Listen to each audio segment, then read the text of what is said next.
सत श्री अकाल दोस्तों, उम्मीद है आप सभी ठीक होंगे।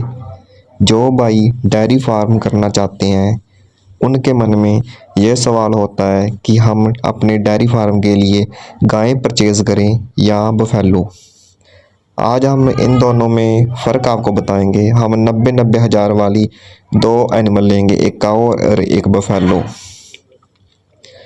जो हमारी काऊ है वो एक दिन में 25 लीटर दूध देगी। 90 हज़ार वाली काऊ, इसका रेट हम 40 रुपये पर केजी लगा लेते हैं। कहीं पे ज़्यादा भी होता है, कहीं पे कम भी होता है, तो हम मिनिमम 40 रुपये लीटर मान लेते हैं पर लीटर। तो अब हम इसको एक मंथ का हिसाब आपको बताएंगे। अगर एक दिन में 25 लीटर पर डे मिल्क है काऊ का, तो 30 दिनों में यानी कि एक महीने में 750 लीटर दूध होगा। 750 लीटर को हम 40 से कन्वर्ट करेंगे तो 30,000 रुपये पर मंथ काऊ का दूध हो जाता है। 30,000 रुपये पर मंथ। वहीं पे भैंस की बात करें तो 90 हज़ार वाली भैंस 10 लीटर दूध देगी पर डे का, ओनली 10 लीटर।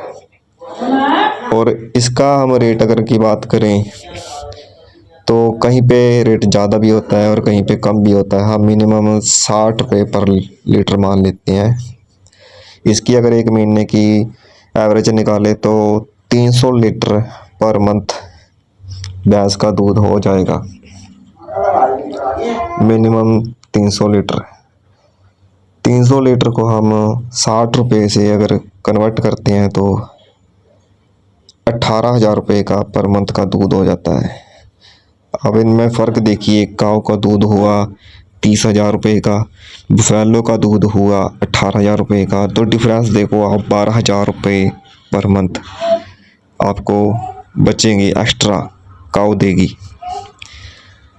तो मैं तो आपको यही बात बताऊंगा कि काऊ आप परचेज़ करो। काऊ एक तो लंबे टाइम तक दूध देती है। वहीं पर बफेलो की बात करें तो बस 6-7 महीने तक ही दूध दे पाती है। काऊ की एक बात और ख़ास है कि काऊ को हम जब भी उसका नेक्स्ट ब्याह आता है तब तक वो दूध देती ही रहती है। काऊ की ये एक बहुत अच्छी खासियत है। उसको हम ड्राई भी खुद ही करना पड़ता है जब उसके 3 मंथ पेंडिंग है, और हमें उसका खुद ड्राई करना पड़ता है, वरना दूध देती रहती है। काऊ एक ऐसा एनिमल होता है। बस आपको काऊ की केयर करनी आनी चाहिए। आपको बस काऊ की केयर आनी चाहिए। बस काऊ को अच्छे से उसका ट्रीटमेंट करो, पानी वगैरह, घास, हरा घास और उसके फीड का ध्यान रखा जाए तो काऊ बेस्ट है सक्सेसफुल फार्म के लिए। तो मैं तो आपको ये सजेस्ट करूँगा कि आप काऊ ही परचेज़ करें अगर आप सक्सेसफुल डेयरी फार्म करना चाहते हैं तो। हाँ, अगर आप घर के लिए रखना चाहते हो एक आध पशु तो आप भैंस ले सकते हो। अगर आप बिजनेस के लिए कर रहे हो डेयरी फार्म तो काऊ ही बेस्ट ऑप्शन है। काऊ ही आप ले सकते हो।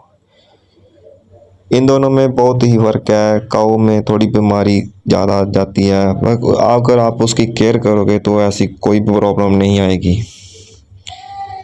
तो आपको पता ही चल ही गया होगा हमारी वीडियो के माध्यम से कि इन दोनों में फ़र्क क्या है।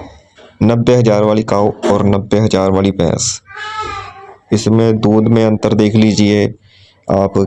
इनका दूध का जो रेट है उसमें अंतर देख लीजिए, प्रॉफिट में